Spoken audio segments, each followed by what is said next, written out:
Thank you, Thelma and Patience. You're all looking beautiful. Aww. Hello, Nigerians, and welcome to the morning news. In a decisive move to tackle Nigeria's persistent security challenge, President Bola Tinubu has carried out a major shake-up in the nation's military leadership, replacing all the service chiefs and the Chief of Defense Staff.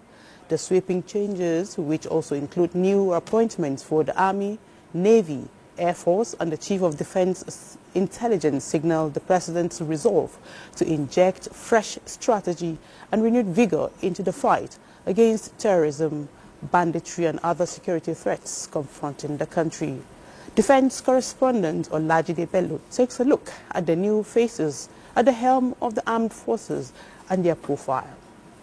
New command team is now at the helm of Nigeria's armed forces. We profile the men appointed to lead the nation's military campaigns. First, the new Chief of Defense Staff, Lieutenant General Olufemi Oluyede, a seasoned infantry commander, was commissioned in 1992. His extensive career includes frontline command in Operation Hadinkai in the northeast and international missions in Liberia and Bakassi. And in a related move, Major General Waid Shuaibu, an armored corps specialist, has been appointed as the new Chief of Army Staff. He is credited with major gains against terrorist groups in the northeast, known for his disciplined leadership and focus on troop morale. Protecting the nation's vital economic interest at sea is the new Chief of the Naval Staff, Rear Admiral Idi Abbas. He moves up from leading the Central Naval Command, where he oversaw a significant crackdown on illegal oil bunkering, intercepting hundreds of thousands of barrels of stolen crude. In the air, the new Chief of the Air Staff, Air Marshal Sunday Aneke, he is one of the most experienced pilots in the force with over 4,300 flying hours.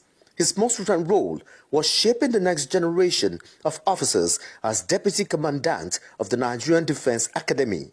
Meanwhile, the Chief of Defense Intelligence, Major General Emmanuel Udandeye, retains his position. The nation now looks to this new team to bring their vast operational experience to bear on Nigeria's complex security challenges. Olajide Bello, NTA News. In a series of coordinated operations across multiple theaters within the last 48 hours, the Nigerian Army has intensified its onslaught against criminal elements, resulting in the elimination of 8 terrorists, the arrest of 21 suspects, and the rescue of 15 kidnapped and injured victims. A statement by the Acting Director of Army Public Relations, Lieutenant Colonel Apollinia Anele, reveals that troops successfully repelled terrorist attacks in Borno, eliminating 2 terrorists in the process. In a separate ambush operation at Wunje village between Gava and Chinene in Goza local government area, troops neutralized 4 terrorists and forced several others to flee with gunshot wounds. Similarly, in Kanam local government area of Plateau State, troops of Operation Enduring Peace eliminated 2 kidnappers, rescued 2 victims, and recovered arms, ammunition, and cash from the criminals.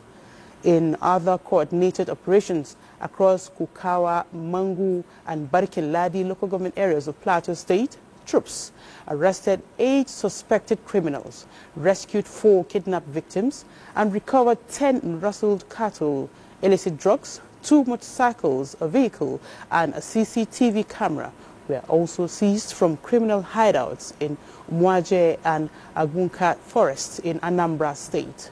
The statement added that troops of Operation Delta Save discovered and dismantled 2 illegal refining sites in Rivers, Abia, and Delta states.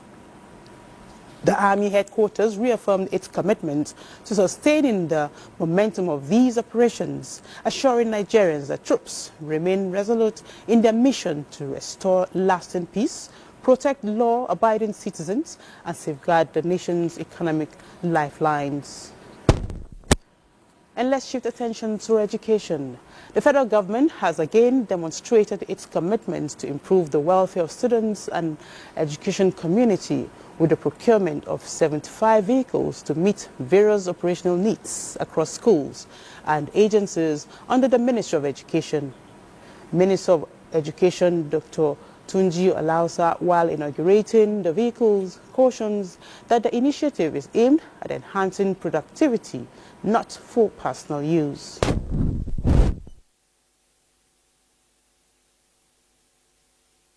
Distributing these ambulances to our Unity colleges shows that we care for these kids.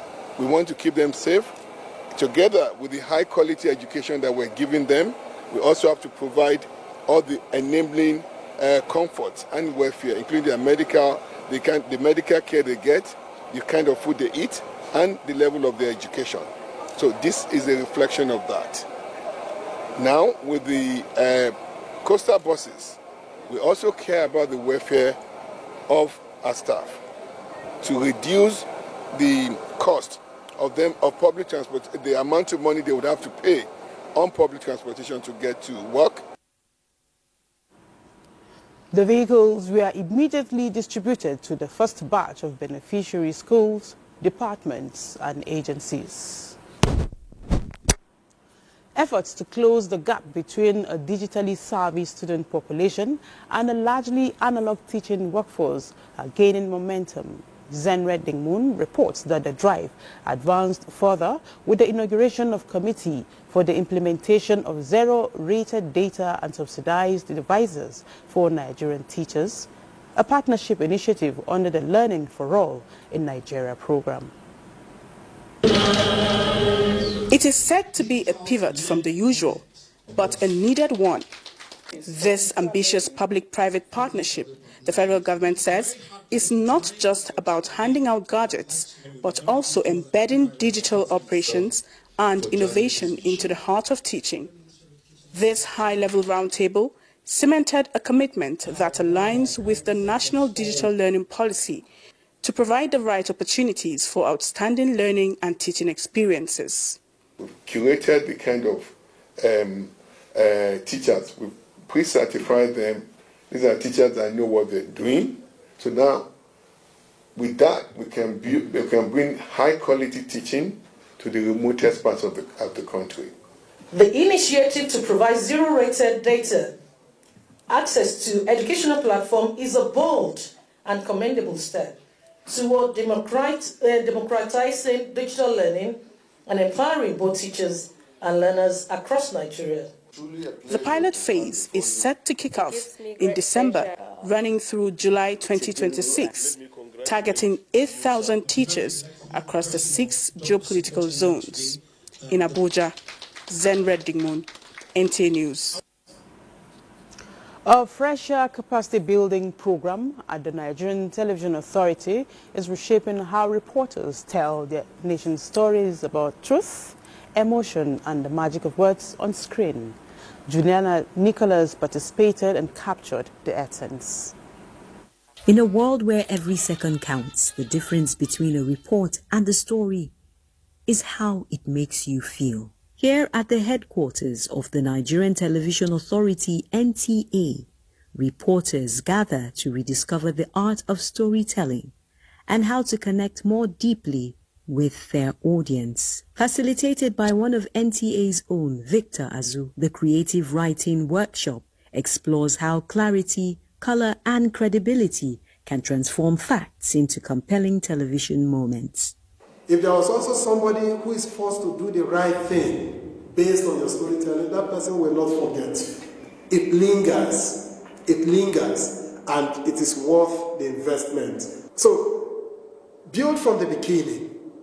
Fantastic opening. What next? You build on it. Make them care enough to listen to you. Through real-life case studies and hands-on writing tasks, participants learn how to find emotion behind information, give voice to the unseen, and make their stories breathe again. The resource person did justice to the topic on how to create my story from different perspectives. Before, I don't know what we call hookup, bit of payoff and resolution, but I've learned that from here. From the training, it opened our minds to how to write our stories in a different way, creatively. telling a story in such a way that people will be glued to their television. The session ends the way it began, with stories, written with purpose, told with passion, and anchored on NTA's enduring mission to inform, educate, and inspire. Many thanks, Najatu, with Juliana's report there. And that concludes the news segment. The program returns after this break. Do have a wonderful time.